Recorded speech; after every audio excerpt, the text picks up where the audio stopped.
Good morning, people. I'm here. It's John Vance again, and today I'm going to tell you a story about my mama. My mama and Papa Carver were two of the greatest people that I known in my life. Like I said in the first video, you know, my mom's family took us in after Daddy got custody of us. Well, my mama and Papa took us in and treated us just like grandchildren. We wasn't step grandchildren, we were nothing, we were grandchildren. And my mama, bless her heart, loved her to death and she loved me. And my papa, he was the same. And me and my papa, we got close. And my dad had got us when we were 11 years old. Well, I was 11 years old. Marvin was 9, and Eric was 3 or 4. I can't remember, but anyway, my papa, he built a building, and he took off work for a couple of days and asked me if I'd help him, and I said yeah, and we went down, and it was a pole barn, and he accumulated these metal poles for build a building. Well, we worked those 2 days getting the poles up, putting concrete in the ground, getting the poles up, getting them level and everything, and we built the building.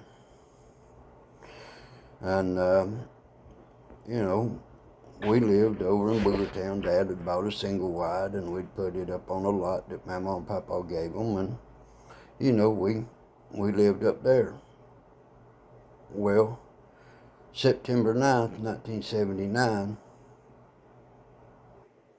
I'm working at Ogle's Buffet restaurant. You know, in summertime, I worked with my dad laying block during the day, and I worked at a restaurant at night. Well, my papa died, and it broke my heart because he was the only papa that I ever had. I had Pop, which was my great-grandfather. My grandpa John, that I was named after, got killed when I was 2 years old. And my biological mother, Kathy, her dad wanted nothing to do with us. So basically, Papa was the only Papa that I had. You know, we were all upset and all this. Well, we moved in after Papa died. My mom asked Dad and Mom to move in with her because she didn't want to be alone. And she had this big house, so we moved in with them. Well, years went by. We were good and all this. Then my mom started getting sick. She got to where her feet, she couldn't use her feet no more.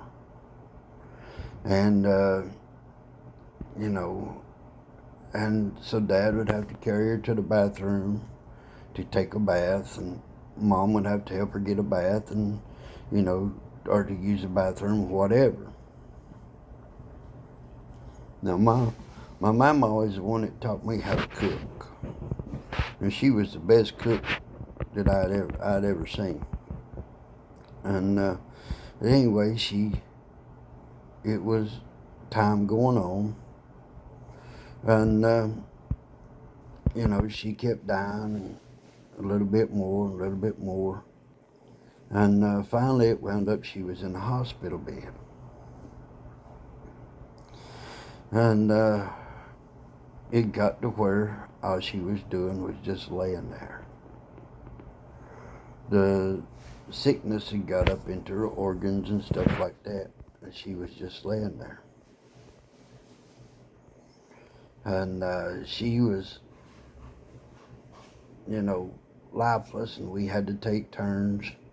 You know, my Uncle Roy, Uncle Ted, Aunt Jean, Aunt Eula, Aunt Faye, Aunt Iva, all of them, they'd take turns coming and sitting with them so Dad and Mom could get some rest because everybody was working. And they would come to the house and spend the night. And, you know, us boys, we were there with them. And, well, we went to work one day, and my mom was just laying there in the bed, and we got on the job site. And my mama called. That's when we had these Nokia cell phones, one that weighed 10 pounds and was 2.5 feet long. Well, Dad had got one because of this, and Mama called and told him, said, Mama's awake, and she's wanting to talk, she's wanting to see everybody.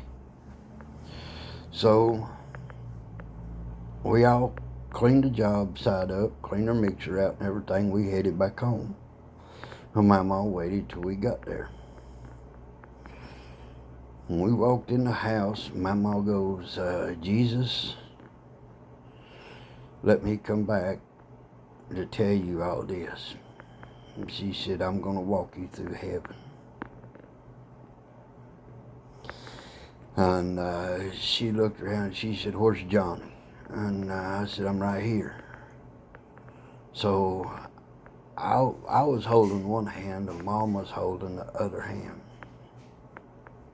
And she said, we're going to walk through heaven. And she said, we're here at the gates. And she said, these gates are beautiful. The pearly gates, she said, they are beautiful. She said, I see the streets of gold. I see the river, the crystal river. And then she looks over and she says, I see Mary Ann. And that was her daughter that died in the crib. She said, I see Mary Ann. I see Cecil. She said, I see Clyde. He's so happy. He's not hurting. She said, I see everybody that I've missed here. She said, everybody seems to be fine. And she said, I see the Lord. She said, I see God sitting upon his throne. She said, now Jesus is taking me, you know, he's walking with me and, you know, he's talking. And she said, Jesus got one hand and Clyde's got the other, and we're walking down the streets of gold. And she said, you know, this is the most beautiful place I've ever seen in my life. And she said, they're showing me everything. And I don't know what it was, what room it was, or what place it was, or anything. But my mom said, I don't like this place. I don't like this place. And then a few seconds later, she goes, we're out of this place and we're back out into heaven. And she said, it's so beautiful. It's just so beautiful. It's exactly what the Bible says it is. It's just, the streets are pure gold. They just glisten. The water is so pure. She said, all the animals and stuff laying around here, she said, you wouldn't believe it. There's no danger. There's no nothing. And she said, but now my tour is over. She said, Jesus said, I have to come back now. And so she brought us back out. And she's sat there and she's, my hand, my mama was a little woman. She was about 5'1", maybe 100 pounds. But she had milked cows all her life and she had a grip. and she was hanging onto my hand, and my hand was numb. But she said, Jesus said him and Clyde are going to come and get me. And she said, I don't know when, and I don't know what time, but I know it's got a 7 and a 5 in it. She said, I do know that. Well, it went on about a week later. We'd left for work early that morning, and we just had pulled up to the job site. And we got the phone call that my mom had died. 7:15 in the morning. And we just all got back in the vehicles, and we come back home, and we had to wait for the nurse to come in and declare her dead. And the coroner came and got the body and took her on. We went down to the gravesite. We dug the grave and everything. The next day, our mom and him was getting her ready to be buried. And she was buried next to my papa down in Boogertown Cemetery. And,